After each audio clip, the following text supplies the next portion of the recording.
Hello friends, welcome back to my channel cooking with Lalita. Friends, आज मैं लेके आई हूँ ड्राई फ्रूट की पेड़े, जो कि बहुत ही इजी तरीके से हम इसे बनाएंगे और बहुत ही हेल्दी बनाएंगे। तो फ्रेंड्स, मैं इसे जन्माष्टमी के अवसर पे बनाई हूँ, तो मैंने सोचा आप लोगों के बीच भी शेयर कर दूँ। आप लोग भी इसे बना करके कृष्ण भगवान को भोग लगा सकते हैं। बहुत आसान तरीके से बन जाता है और हेल्दी भी है।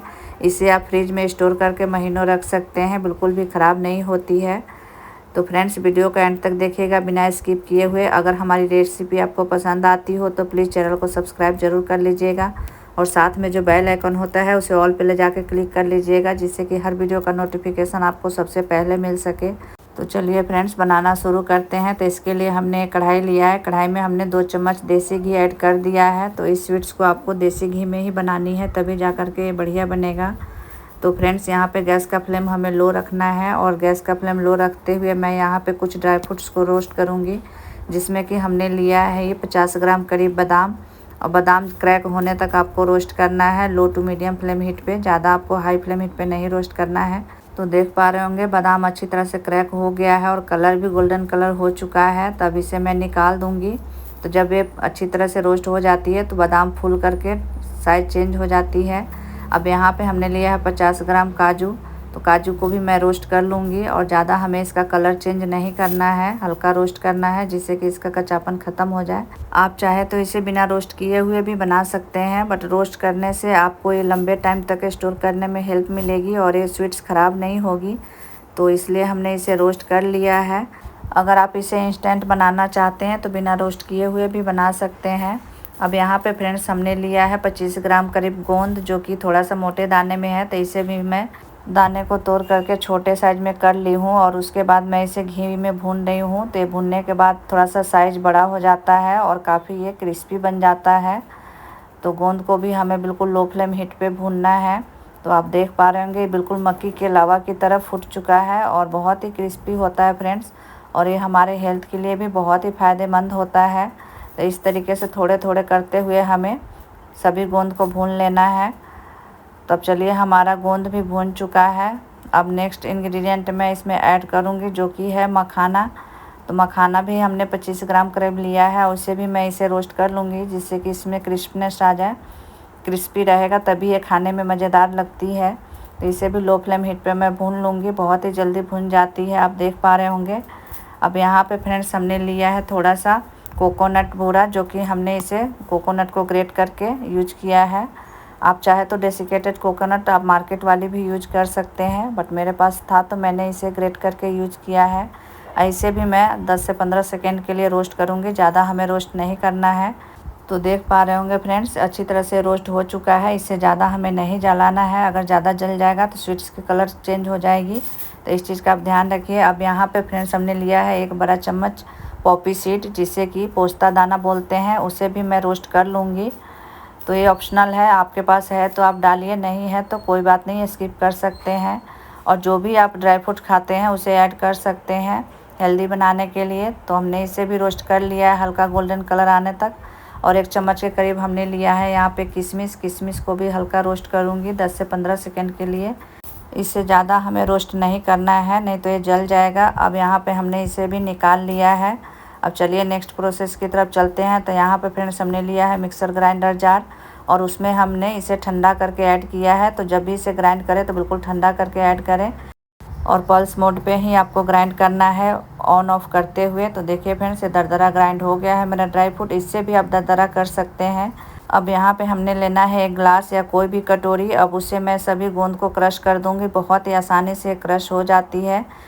तो फ्रेंड्स, इस स्वीट्स के लिए हमें दरदरा ही रखना होता है, ज़्यादा फाइन पाउडर नहीं बनाइएगा, उससे खाने में मज़ा नहीं आता है। तो इस तरीके से हमने ग्लास से बिल्कुल ईजिली क्रश कर लिया है। आप देख पा रहे होंगे कितना आसानी से क्रश हो जा रहा है। तो देखिए फ्रेंड्स, हमने इसे क्रश कर लिया है। अब इसे मैं फिंगर से साफ़ कर दूँगी ग्लास को। और इसमें घी है तो थोड़ा सा ये चिपचिपा हो गया हुआ है। तो अब इसे हम साइड में रख देते हैं, चलते हैं नेक्स्ट प्रोसेस की तरफ। तो यहाँ पे फ्रेंड्स फिर से हमने एक पैन लिया है और पैन में हमने 150 ग्राम चीनी ऐड कर दिया है और 50 ml करीब हमने इसमें पानी ऐड किया है। तो अगर आपको जल्दी सिरप बनाना हो तो आप पानी कम ऐड करें और इसे हम लो फ्लेम हीट पे चलाते हुए मेल्ट कर लेंगे। तो यहाँ पे फ्रेंड्स स्टार्टिंग में आपको गैस का फ्लेम बिल्कुल लो रखना है, जिससे कि चीनी जले नहीं और इसका टेस्ट ख़राब ना हो। तो देखिए इस तरीके से बिल्कुल प्रॉपरली हमें चलाते हुए इसको मेल्ट कर लेना है। तो ये अच्छी तरह से मेल्ट हो चुका है। अब इसे मैं लो टू मीडियम करते हुए 4 से 5 मिनट के लिए बॉयल करूँगी। ज़्यादा हमें इसे बॉयल करने की ज़रूरत नहीं पड़ेगी। तो फ्रेंड्स, इस स्वीट्स के लिए शुगर सिरप बहुत ही इम्पॉर्टेंट है, तो उसे आप बिल्कुल ध्यान से बनाएं। और इसकी चिपचिपी सी एक चाशनी बनानी है, जैसे हम जलेबी वगैरह के लिए बनाते हैं, बिल्कुल उसी तरीके से बनानी है। तो देखिए फ्रेंड्स, ये बहुत ही अच्छी चिपचिपी चाशनी बन चुकी है, थोड़ी सी गाढ़ी हो चुकी है। तो यहाँ पे हमने गैस का फ्लेम ऑफ कर दिया है। तो फ्रेंड्स, आगे का प्रोसेस हमें गैस ऑफ करके ही करना है। तो मैं आगे बताऊंगी आगे कैसे करना होता है। तब यहाँ पे फ्रेंड्स, हमने जो पाउडर बना करके रखा हुआ था उसे ऐड कर दिया है। और यहाँ पे जो हमने कोकोनट को भी रोस्ट करके रखा हुआ था उसे भी ऐड कर देंगे। अब यहाँ पे फ्रेंड्स, मेरे पास पड़ा हुआ था पंपकिन सीड्स, जो कि 1 बड़ा चम्मच था, उसे मैंने ऐड कर दिया है। और 1 चम्मच हमने पिस्ता कट करके ऐड किया है। और जो हम पॉपी सीड्स वगैरह रोस्ट करके रखे हुए थे उसे भी हमने ऐड कर दिया है। और गोंद को भी हमने ऐड कर दिया है। तो इस प्रोसेस को फ्रेंड्स आपको गैस ऑफ करके ही करना है। आपको मैं बार बार बोल रही हूँ, गैस अगर ऑन रहेगी तो बहुत ही हार्ड बन जाएगी स्वीट्स। अब यहाँ पे हमने लिया है 2 चम्मच के करीब मिल्क पाउडर। अगर आपके पास मिल्क पाउडर नहीं है तो आप दूध की मलाई ले सकते हैं, या आपके पास अगर मलाई भी नहीं है तो आप कंडेंस्ड मिल्क यूज कर सकते हैं। उससे बहुत ही अच्छा टेक्सचर आएगी इस स्वीट्स को, और बहुत ही क्रीमी पेड़ा ये बन करके तैयार होगी। तो देखिए फ्रेंड्स, इस तरीके से हमने अब यहाँ पे गैस ऑन कर दिया है। ऑन करने के बाद हमें लो फ्लेम हीट पे इसे थोड़ा सा पका लेना है, जिससे कि जो भी मखाने वगैरह की पाउडर थी वो सारा अब्जॉर्ब कर लेगा चाशनी को। और इसे थोड़ा सा हमें ड्राई करना है। तो आप अगर बर्फ़ी जमाते हैं या पेड़े बनाते हैं तो इसकी थिकनेस बहुत मायने रखती है फ्रेंड्स। ज़रा सा भी ये गीला नहीं होना चाहिए, हल्का इसे सुखा लीजिएगा। तो इस चीज़ का आप ध्यान रखिएगा, नहीं तो आपका ये रेसिपी जमेगी नहीं और चिपचिपी बनेगी।